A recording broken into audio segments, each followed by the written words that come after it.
Good morning, সবাই কেমন আছো? এখন বাজে সকাল 5:30। আমি উঠে পড়েছি, কারণ বাবু তো বেরোবে। তো আমি আগে উঠি না। আসলে এখন এমন অভ্যেস হয়েছে যে অ্যালার্ম বাজার আগেই ঘুম ভেঙে যায়, এটাই নিয়ম। মুখ ধুয়ে মাথাটা একটু আঁচড়িয়ে একটা ক্লাচার লাগিয়ে নিলাম। আজকে এও উঠে গেছে ভোরবেলা। উঠে তার হাতের কাজে শেষ নেই, তো একটা ছেড়ে একটা। তো এই যে ক্লাচারটা লাগিয়ে নিলে না, গরমের মধ্যে অনেকটা রিলিফ। এই যে ঘাড়ের মধ্যে চুলগুলো থাকে, খুব গরম লাগে। ফ্রেশ হয়ে চলে এসেছি রান্নাঘরে। একটু এই পনির একটু ছানা দুধের ঘরেই তৈরি করেছিলাম, বানিয়ে রেখেছিলাম। আর পেঁয়াজের খোসা টোসা ছাড়িয়ে রেখেছিলাম। তা পেঁয়াজটা দিয়ে, পেঁয়াজ টমেটো দিয়ে এই ছানাটা দিয়ে একটুখানি, যেমন ছানার একটুখানি পনিরের ভুজিয়া মতন হয়, ওরকম বানিয়ে দেবো। কারণ বাবুকে তো দুটো টিফিন দিতে হয়, সেই জন্য এটা একটা বানিয়ে দেবো। এটা আমাদের সকালেরও একটুখানি থাকবে, আর ওকেও দিয়ে দেবো। আর ওদিকে আরেকটা বানাবো ছোলার ডাল দিয়ে, চাল দিয়ে। মানে এখানে এদিকে খুব ফেমাস, এটা খুব খায়। তো এখানে পনির ভুজিয়ার মধ্যে তো সেরকম কিছু নেই, পেঁয়াজ টমেটো নুন হলুদ লঙ্কা। তো এই দিয়ে পনিরটাকে একটু ভাজা ভাজা করে দিলেই পনিরের ভুজিয়া রেডি। আর একটা টিফিন বানাচ্ছি ছোলার ডাল দিয়ে, চাল দিয়ে। এখানে এদিকে কিন্তু খুব ফেমাস এই আইটেমটা। তো আমিও এখানে এসেই শিখেছি, তাই ভাবলাম তোমাদের সাথে শেয়ার করি। তো একটু কুকারে তেল দিয়ে দিলাম, পরিমাণ মতন, যতটা বানাবো সেই অনুযায়ী। এখানে আমি 3 চামচ মতন তেল দিয়েছি। আর ডালটা, ছোলার ডালটা সেটা আমি রাত্রিবেলায় ভিজিয়ে রেখেছিলাম। আর একটু জিরে ফোড়ন দেবো, 2টো শুকনো লঙ্কা দেবো। দিয়ে জিরেটা যখন একটু ভাজা ভাজা হয়ে যাবে, একটু ব্রাউন হয়ে যাবে, তখন আমি ডালটা দিয়ে দেবো। জিরেটা ভাজা হয়ে গেছে, লঙ্কাটাও ভাজা হয়ে গেছে, ডালটা আমি রাত্রেই ভিজিয়ে রেখেছিলাম বললাম। তো এই ডালটা দিয়ে দিচ্ছি। ডালের পরিমাণে কিন্তু জল না, অদ্ভুত কাণ্ড। ডালটা যেহেতু রাত্রিবেলা ভেজানো থাকে, সেই জন্য আর শুধু চাল যতটা, তার 1.5 গুণ জল। তো আমি মোটামুটি চালটাও উঠেই আগে চালটা ভিজিয়ে দিয়েছিলাম, চালটা রাত্রিবেলা ভিজাই। তো এই ডালটা একটু নাড়াচাড়া করে তারপর নুন লঙ্কা দেবো, আর একটুখানি জিরের গুঁড়ো, খুব সামান্য পরিমাণে হলুদ, লঙ্কা আর জিরের গুঁড়ো দিয়ে, আর একদম চালের মাপে যতটা চাল তার 1.5 গুণ জল দিয়ে কুকার বন্ধ করে দিলেই, একটা সিটি হলেই কুকারটা বন্ধ করে রেখে দিতে হবে। কুকারের যে সিটিটা, সেটা বের করা যাবে না। ওই যে স্টিমটা ভেতরে তৈরি হয়, ওটাতেই খুব সুন্দর একদম ঝরঝরে খিচুড়ি বলে এখানকার লোকেরা, কিন্তু আমার খিচুড়ি মনে হয় না। মানে খুব সুন্দর একটা ছোলার ডালের ভাত তৈরি হয়ে যায়।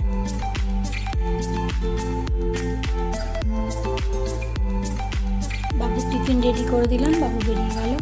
এবার আমার ঘরের কাজে হাত দিতে হবে। জানলার পর্দাগুলো আমি সকালবেলা উঠেই আগে সরিয়ে দিই, কারণ বাইরের আলোটা যতক্ষণ না আসে না, ভালো লাগে না। তো পুরোপুরি রোদ তো ওঠেনি, কিন্তু এই দেখো আমার দরজার সামনে কত আলো। এই আলোরও আর একটা কারণ আছে, সেটা তোমাদের পরে বলছি। 3-4 দিন ধরে ওই জন্য আমার ব্লগ বানানো হয়নি। আমার বাইরে বিভিন্ন রকমের কাজ চলছে, সেগুলো তোমাদের পরে দেখাচ্ছি। যাই হোক, এই সোফার এই কভারগুলো প্রত্যেক দিন আমাকে ঠিক করতে হয়, প্রত্যেক দিন। আর জন্টু লাফ দিয়ে এই জানলা দিয়ে ওঠে না, জানলা দিয়ে উঠে বৃষ্টি দেখে, কে আসছে যাচ্ছে দেখে, তাদের সঙ্গে হইচই করে। সোফাটা ঠিক করেই এই চেয়ারের উপরে, বৃষ্টি বাদলার ওয়েদার চলছে না, রাত্রিবেলা সমস্ত শার্ট টার্টগুলো এক একটা চেয়ারের ওপরে দিয়ে রেখেছিলাম, ডাইনিং টেবিলের ওপরে ওখানে দিয়ে রেখেছিলাম। তারপর আমি এসে গেছি চা করতে। বিস্কুটের প্যাকেটটা খুলে দেখি, এই দেখো এতগুলো ভাঙা বিস্কুট। আর কৌটোর মধ্যেও একটু একটু ভাঙা ভাঙা গুঁড়ো গুঁড়ো ছিল, ওইগুলো ঢেলে কৌটোটা পরিষ্কার করে বিস্কুটগুলো কৌটোতে রাখলাম। আর মার চাটা মাকে ওই ঘরেই দিয়ে দিলাম। মা আবার উঠে আসবে এই ঘরে, তো ওই জন্য মার চাটা ওই ঘরেই দিয়ে দিলাম। আমরা দুজন এখানে বসেই চা খাচ্ছি। আমরা দুজনে ভাঙা বিস্কুটগুলো নিয়ে নিয়েছি, কারণ এগুলো খেতে তো হবেই, ফেলা তো যাবে না। আর কেউ আসলে পরে বা তাদের সামনে বের করতে বড় লজ্জা লাগে, ওই জন্য ভাঙা বিস্কুটগুলো আমরা দুজনে মিলে নিয়ে নিয়েছি। ঝন্টুকে তো সকালে কিচ্ছু খাওয়ানো যায় না, জবরদস্তি ওকে কলাটা খাওয়ানো হয়। বিস্কুট টুকরো, বিস্কুট আলু এগুলো সবও সন্ধেবেলায় খায়। তো না, এই যে ও টুনু, তোমার নিনি হয়ে গেছে? নিনি করা হয়ে গেছে তোমার?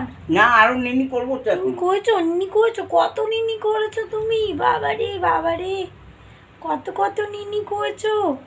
এত সুন্দর করে বসে আছো তুমি। এই দেখো, এদিকে দেখো, মা কি বলতে দেখে এদিকে দেখো, দেখো একটুখানি, একটুখানি দেখো, একটুখানি দেখো। ওরে বাবারে, ওরে বাবারে, ওরে বাবারে। দেখি হাত দাও। একটুখানি গুড মর্নিং করে নাও। Good গুড morning করো। Morning, good good morning. Good কি morning হচ্ছে করো না এত তুমি? গম্ভীর কেন? সকালে গুড মর্নিং করো তুমি, করো না? দাও। করো, গুড মর্নিং করো, হাত দাও, গুড মর্নিং করো। এই তো, গুড মর্নিং, গুড মর্নিং। নাও কলা খেয়ে নাও এবার। ঝন্টুকে কলা খাইয়ে এলো, এবার এদের দুজনকে খেতে দিয়ে দিয়েছি। আজকে আর দই পাতিনি, কালকে বললো যে একটু বৃষ্টি বৃষ্টি হচ্ছে, এখন আর দই খাবো না। তো দুধ দিয়ে, মিষ্টি দিয়ে, রুটি দিয়ে এদের দুজনকে খেতে দিয়েছি। আমি খাবো পরে, আমি একটু স্নান করে এসে পুজো করে তারপরে আমি খাবো। আমার খাবারও আছে, ওই একটু পনিরের ভুজিয়া আছে। এরা দুজনে আসলে না তরকারি টরকারি খুব একটা পছন্দ করে না, একটু মিষ্টি দিয়ে ভালো খায়। আর এইখানে দেখো, এই যে এই সকালের দিকটা ওর ভীষণ দুঃখের টাইম না।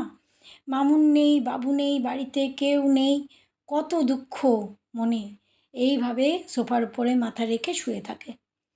ওই যে যেটা বলছিলাম যে আর একটু পরে বলছি, এই দেখো আমার বারান্দার উপরে এইখানটা দেখো পুরো ফাঁকা, উপরে কাজ হচ্ছে, এই জন্য এখান থেকে পুরো ওদের তৈরি হচ্ছে, যার জন্য খুলে দিয়েছে এখানটা। আমরা তো গ্রাউন্ড ফ্লোরে, ওই ফার্স্ট ফ্লোরে যারা থাকে তারা এখানে এই বারান্দাটা এক্সটেন্ড করবে, মানে ব্যালকানিটা এক্সটেন্ড করবে। ওই যে ওই ওপরে যে চারতলাটা যেমন এক্সটেন্ড করেছে না, ওই যে দেখা যাচ্ছে ওরকম ওরা এই সেকেন্ড, এই ফার্স্ট ফ্লোরের এই বারান্দাটা এক্সটেন্ড করবে, যার জন্য এই আমাদের ওই যে জলের ট্যাঙ্কিটা ওটাকে সরাতে হবে এখানে। মানে বারান্দার আমার এই প্লাস্টিকের যে শিটটা এটা সরিয়ে দিয়েছিল কালকে, তারপরে বাবু বলেছে যে যদি বৃষ্টি হয় তাহলে তো আমার ঘরের এই নিচে যা যা আছে এগুলো তো সব ভিজে যাবে, তারপরে ওই শিটটা অর্ধেকটা লাগিয়ে দিয়েছে, তাও এইখানটা লাগানো। আর এইখানে দেখো আমার এই গাছপালার সব কী অবস্থা, মানে ঝামেলার শেষ নেই। এইখানে যে কোনায় টগর গাছটা ছিল, ওই টগর গাছটা ওই যে ওইখানে রেখেছে একটা, ওইখানে একটা রেখেছে, আর ওই যে আরেকটা টগর গাছ। আর এখানে এই সমস্ত গাছগুলো টবগুলো নিয়ে ওইখানে এক জায়গায় করেছে। এখানে একটা খাম্বা হবে, আর ওই যে ওইখানে আর একটা খাম্বা হবে, ওই যে ওখানটা খুঁড়েছে। মানে আমার ঘরের সাংঘাতিক অবস্থা, কিন্তু না বলারও উপায় নেই কোনো। তারা তো ব্যালকনি করতেই পারে, কিন্তু আমার মানে পরেশানির শেষ নেই। এটা মেশিন লাগিয়েছিলাম, এদিকে রাত্রি 3টে থেকে বৃষ্টি হচ্ছে, মানে কখনো হচ্ছে কখনো থামছে, কখনো হচ্ছে কখনো থামছে। তো যার জন্য এই যে জামা কাপড় সমস্ত কিছু এইভাবে মেলেছি। এখন ওখানে ও কাজ চলছে, আমি বলেছি যে যখন করবে তখন বলে দিও, আমি সরিয়ে দেব। এখন ওদের কাজ হচ্ছে, তো আমার তো এইটুকু তো করতেই হবে, এখন নাও করা যাবে না, কারণ ওরা ওদের জায়গায় বানাতেই পারে। তো এই যে এখানে এই হ্যাঙ্গারটার মধ্যে মেলেছি, আর এই যে এখানে এই চাদরটা মেলেছি। আরও 2টো চাদর রয়েছে, আজকে ধুতে পারলাম না, একে তো বৃষ্টি ওয়েদার, আর তার মধ্যে এই কাজকর্ম এদের। এই যে রড 2টো তৈরি হচ্ছে, এখানে এই খাম্বা 2টো বানাবে। এখানেই দেখো আমার ওই কোনার টগর গাছটা এইটা, আর ওই যে ওই আরেকটা ছিল সেটা ওই যে ওইখানে। মানে আমার গাছগুলোর একেবারে সাংঘাতিক অবস্থা।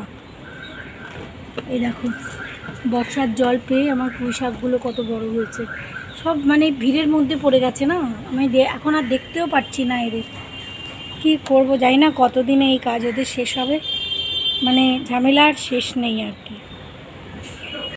স্নান করে পুজো করে রান্নাঘরে চলে এসেছি। সবজির মধ্যে বিশেষ কিছু নেই, এদিকে বলছে যে মাছ খাবো না আজকে। আমার ঘরে একটুখানি মাছ রয়েছে, কিন্তু বলছে আমি মাছ খাবো না। তারপরে ভাবলাম যে ঠিক আছে যা আছে তাই করি। তো ভাত বসিয়ে দিয়েছি এখানে, আর ওই আসে ডাল সেদ্ধ হয়ে গেছে। মা বলছিল অনেক দিন ধরে তিতর ডাল তিতর ডাল, তো 2, 3, 4টে উচ্ছে ছিল, তো উচ্ছেগুলো কেটে নিয়েছি। তিতর ডাল করব, বেগুন ভাজা করব, আর একটু গাঁঠি কচু আছে ভুলে গেছিলাম, তো একটু গাঁঠি কচুর তরকারি। এই দেখো আমি রান্না হয়েও গেছে, বেগুন ভাজা, তিতর ডাল, গাঁঠি কচুর তরকারি। এই হচ্ছে আমাদের 3 জনের খাওয়া আর কি। এখান দিয়ে দেখো কত জোরে বৃষ্টি পড়ছে, যাবে বৃষ্টিতে? যাবে? তুমি যাবে? বৃষ্টিতে যাবে? বৃষ্টি ভিজবে? আবার ওদিকে যায় কেন?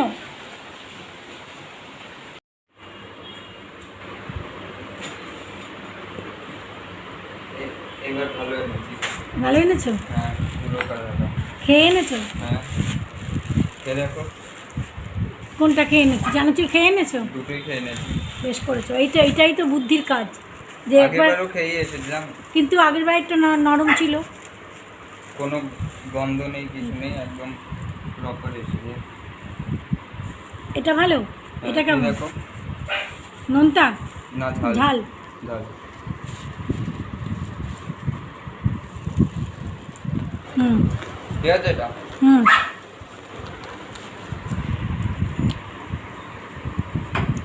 পুকুর দিয়ে মুড়ি, চানাচুর, চিড়ে ভাজা এগুলো আনিয়েছি। ওর বড় হয়ে একটু সুবিধাই হয়েছে।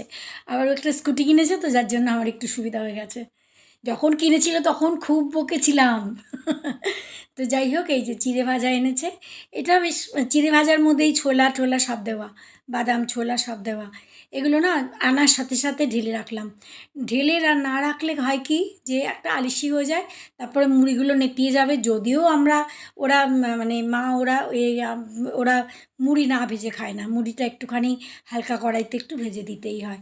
তবুও সঙ্গের কাজ সঙ্গে করে নিলে অনেক ভালো, অনেক সুবিধা। ওদের তো পুকুকে দিয়ে আবার জিলিপিও আনিয়েছিলাম। তো সন্ধেবেলা ওদের মাকে আর একে মুড়ি দিয়ে জিলিপি দিয়ে দিলাম, আর পুকু আর বাবু শুধু শুধু জিলিপি খেলো। এদিকে রাত হচ্ছে, আমি আটা নিয়ে নিয়েছি।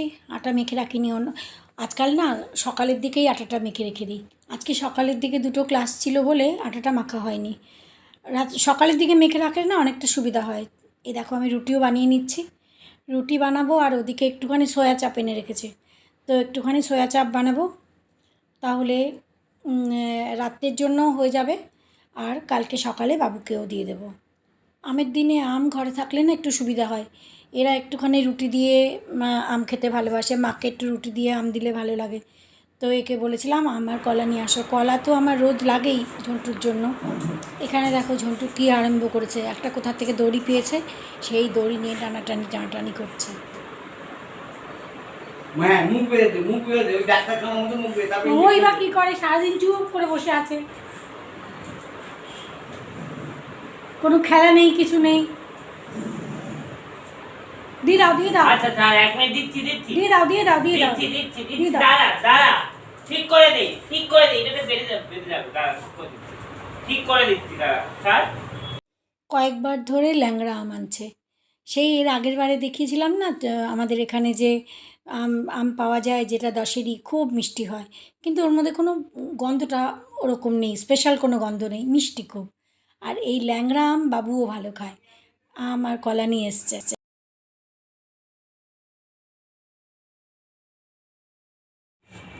সন্ধেবেলার চা, চিড়ে ভাজা সব খাওয়া দাওয়া হলো। এখন সয়া চাপ বানাবো কি, বাবু এর আগের দিন বানিয়েছিলাম, বাবুর পছন্দ হয়নি। তো সেদিনই বলেছিল যে আমাকে বললে না কেন, আমি বানাতাম।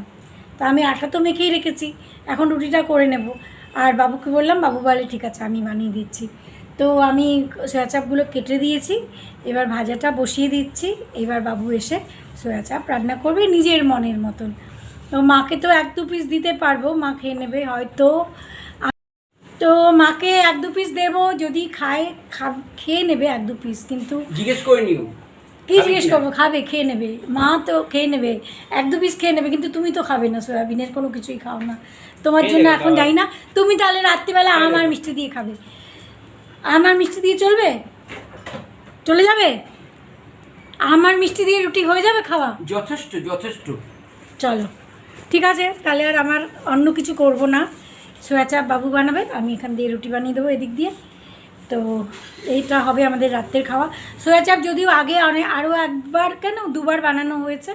তো তোমাদের দেখিয়েছিলাম কীভাবে বানানো হয়। নর্মাল যেমন বানানো হয় সেরকম, একটুখানি ক্রিম দিতে হয়, ব্যাস, ক্রিমেই একটুখানি আলাদা টেস্ট হয়, আর কিছুই না।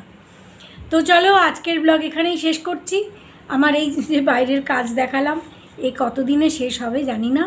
আজকে ওই পিলার 2টো বসিয়েছে, কালকে তোমাদের যদি পারি দেখাবো, কাল পরশু যেদিন আবার ব্লগ বানাবো। 4 দিন ধরে এইসব কাজ, এটা খোলা সেটা খোলা এইসব চলছে। 4 দিন ধরে আমার ব্লগ বানানো হয়নি, এই জন্য।